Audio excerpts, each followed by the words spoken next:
Hi everyone. இந்த வீடியோவில் நம்ம தமிழ் சுருக்கெழுத்து அத்தியாயம் 11 பார்க்க போகிறோம். அத்தியாயம் 11 என்னன்னு பார்த்தீங்கன்னா இல் கொக்கிகள். ஸோ இனிமேல் நம்ம கொக்கிகள் ஒரு 4 அத்தியாயம் பார்க்க போகிறோம். ஃபஸ்ட்டு இல் கொக்கிகள் ரூல் பாருங்கள். உயிர் மெய்களோடு சேர்ந்து வருகின்ற இர் அல்லது இல் என்பதை குறிக்க அவ்வம் மெய்க்குறிகளோடு ஒரு சிறு கொக்கி சேர்க்கப்படும். ஸோ இல் கொக்கிகள் நம்ம ஸ்டோக்கோட மேல் பகுதியில் சேர்ப்போம். ஸ்டோக்கோட கீழ் பகுதியிலேயும் சில கொக்கிகள் சேர்ப்போம்.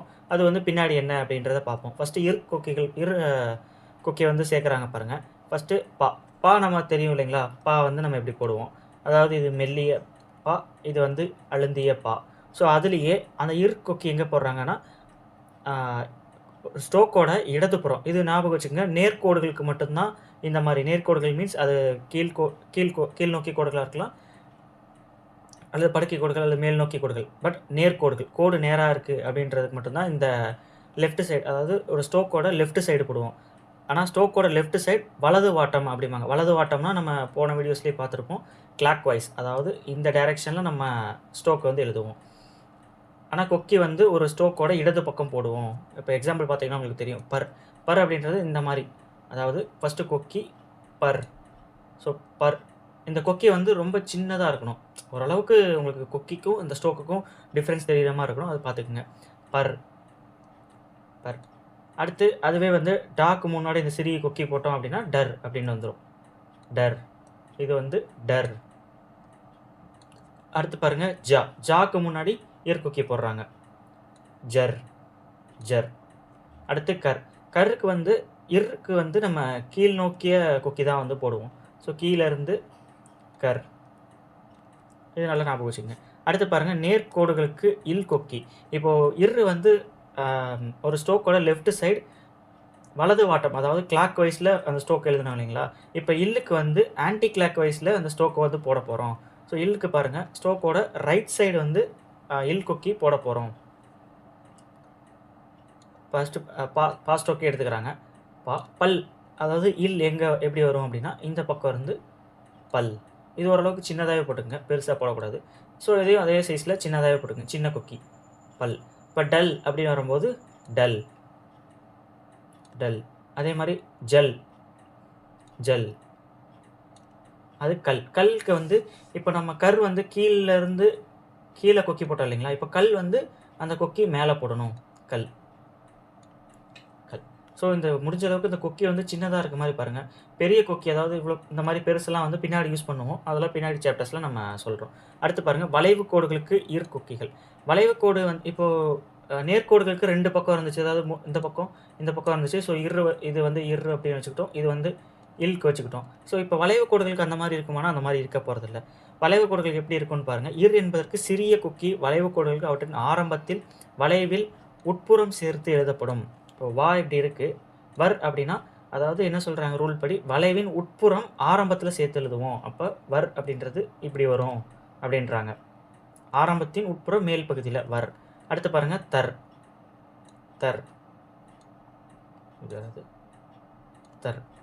அடுத்து மர். இந்த கொக்கி முடிஞ்ச அளவுக்கு சிறிதாக போட ட்ரை பண்ணுங்கள். அதாவது இருக்கு சிறிதாக வரும். பிகாஸ் அடுத்தது இல்லுக்கு பெரிய கொக்கி போடுவோம். அது நம்ம இல் வரும்போது பார்ப்போம். அதே மாதிரி எடுத்து நர். அடுத்து பாருங்களேன், வளைவு கோடுகளுக்கு இல் கொக்கி. இப்போ இல் என்பதற்கு பெரிய கொக்கி, வளைவு கோடுகளுக்கு அவற்றின் ஆரம்பத்தில் வளைவின் உட்புறம் சேர்த்து எழுதப்படும். அதாவது இந்த வா, தா, மா, நா இதெல்லாம் இதுக்கு ஸ்டோக்கு போட்டோம் இல்லைங்களா? அந்த ஸ்டோக்லேயே பெரிய கொக்கி போட்டோம் அப்படின்னா அது இல்லுக்கு உண்டான ஸ்டோக்காக நம்ம வச்சுக்குவோம். வர் அப்படின்றது நம்ம அந்த மாதிரி சிறிய கொக்கி போட்டோம். அதுலேயே கொஞ்சம் பெருசாக போட்டோன்னா வல். தர் எப்படி போட்டோம், இந்த மாதிரி போட்டோங்களா? அதில் கொஞ்சம் பெரிய கொக்கியாக போட்டோன்னா தல். அதாவது இந்த கொக்கி பெருசாக இருக்கணும். அடுத்து மர் இந்த மாதிரி சிறிய கொக்கியோட போட்டாங்க இல்லைங்களா? அதில் கொஞ்சம் பெருசாக போட்டோன்னா மல். அடுத்து இது நர் அப்படின்னு பார்த்தோம், அதில் கொஞ்சம் பெருசாக போட்டோன்னா நல். ஸோ இந்த டிஃப்ரென்ஸ் உங்களுக்கு புரியும்னு நினைக்கிறேன். அதாவது இதில் பாருங்கள், சிறிய கொக்கியாக இருக்குது, இது கொஞ்சம் அதுலேருந்து கேப் இருக்குது, பெரிய கொக்கி.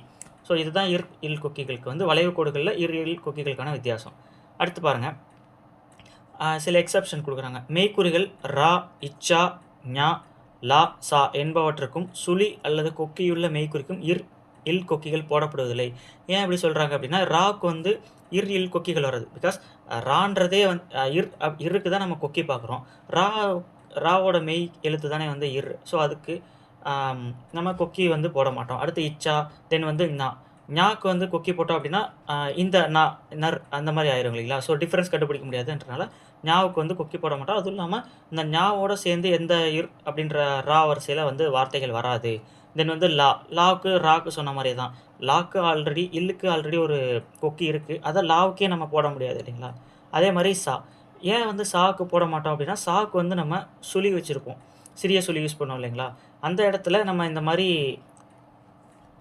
இரு இல் கொக்கிகள் போட மாட்டோம். அது சில எக்ஸப்ஷன்ஸ் கேஸில் வந்து போடுவோம். அது பின்னாடி என்னன்ட்டு பார்ப்போம்.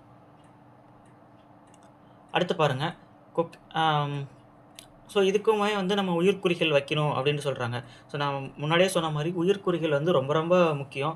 பிகாஸ் அது அடுத்த ரூல் பாருங்களேன், ஏன் வந்து சொல்கிறேன்ட்டு புரியும். இப்போ ஆற்றல், குற்றம் என்பன போன்ற வார்த்தைகளில் வரும் இற்ற என்பது இட் ர என்பதன் ஒலியை ஒத்து நிற்பதால் இற்ற என்பதற்கு இட்டுக்கு இர் கொக்கி போடப்படும்.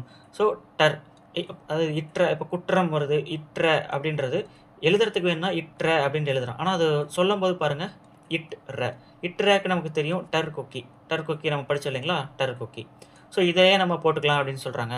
பிகாஸ் நம்ம முன்னாடியே சொன்ன மாதிரி short hand is based on sounds only. So நம்ம என்ன கேட்குறோமோ அதுக்கு வந்து நம்ம குறி போடணும். அங்கே எழுத்து என்ன வேணாலும் இருந்துட்டு போகுது. நம்ம இற்ற அப்படின்ற ஒரு வேர்டை தான் கேட்குறோம். ஸோ அதுக்கு வந்து டா இர் ஸ்டோக் வந்து நம்ம யூஸ் பண்ணிக்கலாம். இப்போ வேடர் அப்படின்னு எழுதுறாங்க. ஸோ வே டருக்கு உண்டான ஸ்டோக்கு போடுறாங்க. இப்போ அதே மாதிரி வெற்றிக்கும் பாருங்களேன், வெற்றி இட்ரி. அதே மாதிரி வெற்றிங்கிறது இரண்டாம் நிலையில் வரும். வே ட்ரீ, வெற்றி. ஸோ இப்போ இது ரெண்டுமே பாருங்களேன் ஒரே மாதிரி, வேடரும் ஒரே சேம் ஸ்டோக்கு, வெற்றியும் ஒரே சேம் ஸ்டோக்கு. அப்படிங்கும்போது ரெண்டுக்கும் எப்படி டிஃப்ரென்ஸ் கண்டுபிடிக்கிறோம்? ஸோ இங்கே வேடர் அப்படிங்கும்போது இங்கே எந்த உயிர்க்குறி வரப்போகிறதில்ல. வெற்றிங்கும் போது இந்த ஈக்கான உயிர்க்குறி இங்கே வைக்க போகிறோம். அப்படிங்கிறத வச்சு தான் நம்ம டிஃப்ரென்ஸ் கண்டுபிடிக்கணும். ஸோ அதுவுமே வந்து இது டெர் அப்படிங்கிறோம், இது இட்ரு, அந்த இட்ரு இந்த இது அப்படிங்கிறோம். ஸோ அதுக்கு எப்படி டிஃப்ரென்ஸ் கண்டுபிடிக்குது அப்படின்னா, அந்த நம்ம ஒரு அந்த பேசேஜோட கான்டெக்ஸ்ட்டு ப்ளஸ் வந்து முன்னாடி என்ன வார்த்தை இருக்குது, பின்னாடி என்ன வார்த்தை இருக்குது, இந்த வார்த்தைக்கு அப்புறம் இந்த வார்த்தை தான் வரும் அப்படின்றது நமக்கு போக போக தெரியும். அதை வச்சு நம்ம அண்டர்ஸ்டாண்ட் பண்ணிக்கலாம். அடுத்து பாருங்கள், காவுக்கு இல் கொக்கி போட்டால் அது கல் என்பதை குறிக்கும். ஸோ நம்ம மேலேயே பார்த்துருக்கோம், கல்லுக்கு இந்த ஸ்டோக்கு. அதை நம்ம வார்த்தையோடு வரும்போதே நம்ம ஆட் பண்ணிக்கலாம் அப்படின்றாங்க. இப்போ செங்கல், திண்டுக்கல், திண்டுக்கல். அடுத்து பாருங்கள், கல் என்பதை பன்மை விகுதிகளாகிய கல், இந்த கல் ப்ளூரலுக்கும் என்பதற்கு முன் மெல்லினம் இங்கு வராத வார்த்தைகள், தனிக்குறி சொற்கள், சுருக்கம் உட்பட எல்லாவற்றுக்கும் எழுதப்படும். முன்னாடி இல் இங்கு அதுக்கப்புறம் கல் வரல அப்படின்னா அந்த வார்த்தைகளோட ப்ளூரல் ஃபார்முக்கு எல்லாத்துக்குமே கல்லுக்கு இந்த கல் ஸ்டோக்கை யூஸ் பண்ணிக்கலாம். நம்ம முன்னாடியே பார்த்துருப்போங்களா, கல்லுக்கு வந்து இப்போ வஸ்திரங்கள் அப்படின்னு இருக்கும்போது வஸ்திரம் போட்டு அதோட டைரக்ஷன்லேயே இந்த மாதிரி ஒரு சின்ன கோடு போட்டோம்னா இது கல் அப்படின்னு இருப்போம். ஸோ இந்த மாதிரி போட்டாலும் கரெக்டு தான், இந்த மாதிரி போட்டாலும் கரெக்டு தான். பட் எழுதுறதுக்கு வாட்டமாக இருக்கும்போது, இப்போ வஸ்திரம் அப்படின்ற போது இந்த மாதிரி இருந்துச்சு, கீழே கோடு போட்டால் இது நமக்கு வாட்டமாக இருந்துச்சு. ஸோ இப்போ மாடுகள் அப்படின்ட்டு இருக்கு பாருங்களேன், இப்போ மாடு இதுதான் நமக்கு வாட்டமாக இருக்கு இல்லைங்களா? அப்போது இந்த கல் வந்து நம்ம யூஸ் பண்ணிக்கலாம். இதுவும் கரெக்டு தான், இதுவும் கரெக்டு தான். நமக்கு எழுதுறதுக்கு எது வாட்டமாக இருக்கோ அந்த கல் நம்ம வந்து யூஸ் பண்ணிக்கலாம் அப்படின்ட்டு சொல்கிறாங்க. இப்போ தொழிலாளர்கள், தனிக்குறி சொற்களுக்குமே வந்து கல் ஸ்டோக்கு யூஸ் பண்ணிக்கலாம். தொழிலாளர் நம்ம தனிக்குறி சொல் பார்த்துருக்கோம், இது தொழில், அதுலேருந்து இர் கட் பண்ணோம் அப்படின்னா தொழிலாளர். அதுவே கல் வந்துச்சுன்னா தொழிலாளர்லேயே நம்ம அப்படியே சேர்த்து விட்ருவோம் கல், தொழிலாளர்கள். அடுத்து பாருங்கள், பன்மை விகுதிகளாக கல்லுக்கு பிறகு ஈற்று உயிர்க்குறி ஏஓ சேர்க்கப்படும். ஸோ நம்ம அந்த ஏஓ பார்த்துருக்கோம் இல்லைங்களா? மாடுகள் அப்படின்னு, மாடுகளே அப்படின்னா அதுலேயே நம்ம வந்து சுழிச்சு விடுவோம். மாடுகளோ அப்படின்னா மாடுகளோ சுழிச்சு விட்டதில் மாதிரி ஃபினிஷ் பண்ணிவிடுவோம், மாடுகளோ. இது ஆல்ரெடி நம்ம பார்த்த கான்செப்ட் தான். ஸோ அடுத்து பயிற்சி 34, ஒருவருக்கும் ஸ்டோக் போட்டு ப்ராக்டிஸ் பண்ணிட்டு, ஸ்டோக் போட்டு பார்த்துட்டு அதுக்கப்புறம் ஒன்றும் ப்ராக்டிஸ் பண்ணுங்கள். இப்போது அகரம் அப்படின்ட்டுருக்கு. அகரம்க்கு வந்து நம்ம ஸ்டோக் வந்து இப்படி எழுதுவோம், அதாவது ஆ போடுவோம். கரம் அப்படின்னா நம்ம ஸ்டோக் கட் பண்ணி இம் போடுவோம் இல்லைங்களா? அப்போ அதையே ஆவலையும் சேர்த்து போடுவோம், அகரம். ஸோ இது நீங்கள் ஆ தனியாக போட்டு கா வந்து இப்படி இழுத்து விடணும்லாம் இல்லை. ஆலேருந்து சென்டரில் கரம் ஸ்டோக் வந்து கட் பண்ணிக்கலாம். அடுத்து பாருங்கள், பயிற்சி 35. இதுவுமே வந்து ஒன்றும் என்ன வேர்டு அப்படின்ட்டு படித்து நீங்களே சொல்லி பார்த்துட்டு அதுக்கப்புறம் ஹோம்ஒர்க் வந்து ப்ராக்டிஸ் பண்ணுங்கள். அடுத்து மாற்றுருவங்கள். இந்த 4 வார்த்தை வர், வல், தர், தல். இது இந்த வார்த்தைகளுக்கு ஒன்றுக்கும் 2 ஸ்டோக் வந்து கொடுக்குறாங்க. ஆக்சுவலாக நம்ம பார்த்தது இந்த ஃபஸ்ட்டு இருக்கிற ஸ்ட்ரோக் வந்து பார்த்துருப்போம். ஸோ அதுக்கு ஆப்போசிட் டைரக்ஷனில் இன்னொரு ஸ்ட்ரோக் வந்து கொடுக்குறாங்க. பிகாஸ் எழுதுறதுக்கு எந்த பக்கம் வாட்டமாக இருக்கோ அதை நம்ம யூஸ் பண்ணிக்கலாம் அப்படின்ற மாதிரி இந்த ஸ்ட்ரோக் கொடுக்குறாங்க. இப்போ ஃபஸ்ட்டு நம்ம வர் எப்படி ப்ராக்டிஸ் பண்ணோம், இந்த மாதிரி பண்ணோம் இல்லைங்களா, அதுக்கு ஆப்போசிட்லேயே இந்த மாதிரி ஒன்று கொடுக்குறாங்க. அதாவது இப்படி வர். அதே மாதிரி வல், வல்லுக்கும் பெரிய கொக்கி போட்டு பண்ணோம் இல்லைங்களா, மாதிரி இப்படி வல். இப்போது தர், அதே மாதிரி ஆப்போசிட் டைரெக்ஷனில். தல்க்கு எப்படி பண்ணோம், தல். அதே மாதிரி ஆப்போசிட் டைரெக்ஷனில் தல். பாருங்கள், அதாவது நம்ம ப்ராக்டிஸ் பண்ணது முன்னாடி பார்த்தது வந்து ஸ்டார்டிங்கில் பார்த்தது வந்து இடது வாட்டம், இப்போ பார்க்குறது எல்லாமே வலது வாட்டம். அடுத்த ரூல் பாருங்கள். ஆரம்ப உயிர்க்குறிகள், படுக்கை கோடுகள், மேற்கோடுகள் ஆகியவற்றுக்கு பின் வர், தர், வல், தல் வந்தால் அவற்றின் வலது வாட்டம் எழுதப்படும். வலது வாட்டம்ங்கிறது இந்த இது, அதாவது ஆரம்ப உயிர்க்குறி. ஆரம்ப உயிர்க்குறி உயிரெழுத்தில் ஆரம்பிக்கிறது. தென் வந்து படுக்கை கோடுகள். படுக்கை கோடுகள் நமக்கு தெரியும் இல்லைங்களா, கா, மா, ஞா, இதெல்லாம் வரும்போது நம்ம வந்து வலது வாட்டம் தான் எழுதுவோம் அப்படின்ட்டு சொல்கிறாங்க. இப்போது செல்வர் அப்படின்ட்டு இருக்குன்னா, செல்வர், செல்வர் இந்த வர் தான் போடணும். ஏன் இடது வாட்டம் இந்த வர் போடக்கூடாதா அப்படின்னு கேட்டிங்கன்னா, இப்போ செல் அந்த இது போட்டிங்க அப்படின்னா இப்படி தான் எழுதுவோம். இது வந்து சரியான ஸ்ட்ரோக்காக இருக்காது. இது என்னென்னு படிப்பீங்க. ஸோ இது வல்லுக்கும் இந்த மாதிரி ஸ்ட்ரோக் வந்து நம்ம பார்த்து வச்சுருக்கோம் இல்லைங்களா. ஸோ அப்படிங்கும்போது இதுதான் உங்களுக்கு வந்து ஸ்ட்ரோக், வர் ஸ்ட்ரோக் மாதிரி உங்களுக்கு தெரியும். அதனால வந்து இந்த ஸ்ட்ரோக்கு தான் வலது வாட்டம் தான் எழுதுவோம் அப்படின்னு இருக்காங்க. அடுத்து பாருங்கள். மற்ற சமயங்களில் வலது வாட்டமோ இடது வாட்டமோ எது வாகாக எழுத வருகின்றதோ அந்த வாட்டத்தில் எழுதப்படும். ஸோ இதுதான் ஆரம்ப உயிர்க்குறி, படுக்கை கோடுகள், மேற்கோடுகள். இதுக்கு மட்டும் நம்ம ஸ்பெசிஃபிக்காக வலது வாட்டம் எழுதுவோம். மற்றபடி உங்களுக்கு அந்த இதெல்லாம் ரூல் எதுவுமே இல்லை அப்படின்னா நீங்கள் வலது வாட்டமோ இடது வாட்டமோ எது வேணாலும் எழுதிக்கலாம். இப்போ மற்றவரில் பாருங்களேன், இடது வாட்டம் உண்டான வர் போட்டிருக்காங்க. இப்போது மற்றவர். ஸோ நீங்கள் அந்த இடத்துல வலது வாட்டம் வர் வந்து யூஸ் பண்ணக்கூடாதா அப்படின்னா அப்படி கிடையாது, யூஸ் பண்ணிக்கலாம். பட் எழுதுறதுக்கு உங்களுக்கு எந்த பக்கம் வாட்டம் வருதோ அதை நீங்கள் யூஸ் பண்ணிக்கலாம். பெரும்பாலும் இந்த வர் தான் வந்து most of the passage transcription டிக்டேஷனில் கொடுத்துருப்பாங்க. ஸோ நம்ம இதுவே ஃபாலோ பண்ணிக்கலாம். அடுத்து பாருங்கள். கொக்கியிடப்பட்ட தர், தல் வார்த்தைகளை விரிவெழுத்தில் எழுதும்போது தேவைப்படும் இடத்தில் இத்து என்கின்ற சந்தி எழுத்தும் சேர்க்கப்படும்.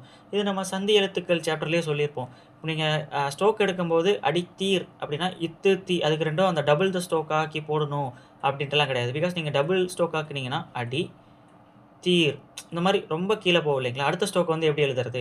ஸோ அதனால் அடி தர் ஸ்ட்ரோக் மட்டும் போட்டு அதை எழுதும்போது அதுக்கு உண்டான சந்தி எழுத்துக்களும் சேர்த்துக்கணும் அப்படின்றாங்க. சந்தி எழுத்துக்களுக்கு நமக்கு மார்க் இருக்குது. சந்தி எழுத்துக்கள் மிஸ் பண்ணிங்க அப்படின்னா நமக்கு 1/2 மார்க் குறைப்பாங்க. அதையும் ஞாபகம் வச்சுக்கோங்க. சந்தி எழுத்துக்களை போட வேண்டிய இடத்துல மட்டும்தான் போடணும். அது போடாத இடத்துல வந்து போடக்கூடாது. அதுக்குன்னு இருக்கிற எல்லா இடத்துலையும் சந்தி எழுத்துக்கள் போட்டோன்னா அதுவும் மிஸ்டேக்கில் தான் கவுண்ட் ஆகும். தென் வந்து பயிற்சி 36. இது ஒரு வாட்டி வேர்டு படிச்சுட்டு அதுக்கான ஸ்ட்ரோக் ட்ரை பண்ணி பாருங்கள். ட்ரை பண்ணி பார்த்துட்டு ஹோம்ஒர்க் ப்ராக்டிஸ் பண்ணுங்கள். அடுத்து தனிக்குறி சொற்கள். தனிக்குறி சொற்கள் பாருங்கள். 2ஆம் இடத்துல பர் ஸ்ட்ரோக் போட்டிருக்காங்க, பெயர். அடுத்து 3ஆம் இடத்துல போட்டால் பிரிட்டிஷ். அடுத்து பாருங்கள் பர், அதாவது அழுந்திய பா பார்த்தோம் இல்லைங்களா. ஆக்சுவலாக இது வந்து மெல்லிய பா. பிரிட்டிஷ் அப்படின்றது மெல்லிய பர். ஸோ அடுத்து முதல் நிலையில் அழுந்திய பா பார்த்தோம் இல்லைங்களா, அதில் வந்து பர் ஸ்ட்ரோக் போட்டாங்க அப்படின்னா நண்பர். அழுந்திய பா நண்பர். அதுவே 2ஆம் நிலையில் போட்டாங்க அப்படின்னா மெம்பர். அடுத்து 3ஆம் நிலையில் போட்டாங்க அப்படின்னா நம்பர். அடுத்து அன்று, அன்று. இது நம்ம அந்த வேற்றுமை உறுப்புகள்லேயே பார்த்தோம் இல்லைங்களா. இந்த கொக்கி வந்து போடுறாங்க மணி நன்று அப்படின்னும் போது மணி நன்று, இந்த மாதிரி தனியாக ஒரு கொக்கி போட்டிருந்தாங்க, அது பார்த்தோம் இல்லைங்களா. ஸோ அது இங்கே கொடுத்துருக்காங்க பாருங்கள். இது வந்து டர் ஸ்ட்ரோக்கு. டர் ஸ்ட்ரோக்கு, அதுவும் அழுந்திய டா படித்தோம் இல்லைங்களா, டர் டா, அந்த டா. அன்று முதல் நிலையில் போட்டோன்னா அன்று அல்லது அன்றி. 2ஆம் நிலையில் போட்டோன்னா ஒன்று அல்லது ஒன்றி. 3ஆம் நிலையில் போட்டோன்னா இன்று அல்லது இன்றி. ஸோ அந்த இன்று அப்படின்ற வரத்துக்கு நம்ம ஸ்ட்ரோக் மட்டும் போட்டுக்கலாம். சப்போஸ் ஈல முடியுது, ரி, அன்றி, இன்றி, ஒன்றி அப்படிங்கிறதுக்கு நம்ம கடைசியில் ஒரு உயிர்க்குறி மட்டும் வச்சுக்குவோம், டிஃப்ரென்ஸ் தெரிஞ்சுக்கிறதுக்கு. அடுத்து ஒவ்வொன்று, ஐ போட்டு டர் ஸ்ட்ரோக் போட்டிருக்கிறாங்க, ஒவ்வொன்று. அடுத்து காரிய அப்படிங்கும்போது கர் ஸ்ட்ரோக்கும் முதல் நிலையில் போட்டிருக்காங்க. கோரி அப்படின்னா 2ஆம் நிலையில் கர் ஸ்ட்ரோக்கு. நிர்வாக அப்படின்னு 2ஆம் நிலையில் நர் ஸ்ட்ரோக் போட்டிருக்காங்க. அடுத்து மறுபடி, மர் ஸ்ட்ரோக் முதல் நிலையில். மேற்படி, மர் ஸ்ட்ரோக் 2ஆம் நிலையில். அடுத்து ஆதரவு, தர் ஸ்ட்ரோக் வந்து போட்டிருக்காங்க. ஆதரவு, ஆதரி, ஆகார. அடுத்து திரு அப்படின்றது 2ஆம் நிலையில் தர் ஸ்ட்ரோக் போட்டிருக்காங்க. திரு. கொக்கி இந்த மாதிரி பெருசாக போடாதீங்க, முடிஞ்ச அளவுக்கு சின்னதாக போட்டுக்கோங்க. அடுத்து பாருங்கள் தீர்மானமாக, அது 3ஆம் நிலையில் தர் ஸ்டோக்கு. அடுத்து அவர் வந்து வர் ஸ்டோக்கு. வர் வந்து வா அழுத்தி போட்டு பாருங்க, அவர். அடுத்து அதில், தல், அதாவது அழுந்திய தா, அதில். எப்படி 2ஆம் நிலையில் போட்டோன்னா எதில். 3ஆம் நிலையில் போட்டோன்னா இதில். அடுத்து பல் ஸ்டோக்கு பலக்கு. 3ஆம் நிலையில் போட்டோன்னா பலவிதமாய். ஆனாலுக்கு நல் ஸ்டோக் போட்டிருக்காங்க, ஆனால். அதுவே 2ஆம் நிலையில் போட்டோன்னா ஆனதனால். அடுத்து உதாரணம், இம் ஸ்டோக் போட்டிருக்காங்க, உதாரணம். காலம், காலம். உறுப்பினருக்கு ஸ்டோக்கு ஸ்டோக், உறுப்பினர். நம்ம இன்னும் போக போக அந்த உறுப்பினர் அவர்களே அப்படின்றது நமக்கு பேசேஜில் வரும். ஸோ அதெல்லாம் உறுப்பினர் அவர்களே, அது அவர்களேன்றது பின்னாடி பார்ப்போம், அப்போ நான் உங்களுக்கு எக்ஸ்பிளைன் பண்ணுறேன். அடுத்து பாருங்கள் சுருக்கங்கள் கொடுத்துருக்காங்க. ஒன்றோடு ஒன்று ஸ்டோக்கு, அதோட ஒன்று ஸ்டோக், ஒன்றோடு ஒன்று, ஒன்றன் பின் ஒன்றாய். அது நம்ம ஈஸியாக ஞாபகம். ஒரு ஸ்டோக்கு, அதுக்கு பின்னாடி இன்னொரு ஸ்டோக் இருக்குது, ஒன்று ஸ்டோக்கு, அது ஒன்றன் பின் ஒன்றாய். ஒன்றை அப்படின்னாலே இது வந்து ஒன்றை. அடுத்து ஒன்று ஸ்டோக், ஒன்று, ஒன்றுக்கொன்று இக்கு ஸ்டோக்கு போட்டிருக்காங்க. உணர்ச்சி ஈஸி தான். பல இந்த ஸ்டோக் போட்டிருக்காங்க, பலவந்த. அடுத்து எக்ஸசைஸ் 37 வந்து நமக்கு பேராகிராஃப் கொடுத்துருக்காங்க. ஸோ இது ஒரு வாட்டி படித்து பார்த்துட்டு ஹோம்ஒர்க் எழுதுங்க. ஸோ இதோட அத்தியாயம் 11 வந்து முடியுது. அத்தியாயம் 11 வந்து இல் கொக்கிகள் பார்த்துருக்கோம். இன்னும் நம்ம அத்தியாயம் 12, 13 இன்னும் ஒரு 3 கொக்கிகள் வந்து வரும். அதெல்லாம் பார்ப்போம். தட்ஸ் ஆல் இந்த வீடியோ. இதில் உங்களுக்கு ஏதாவது சந்தேகம் இருந்தால் கமெண்ட் பண்ணுங்கள். ஃபைனலி தேங்க்ஸ் ஃபார் வாட்சிங்.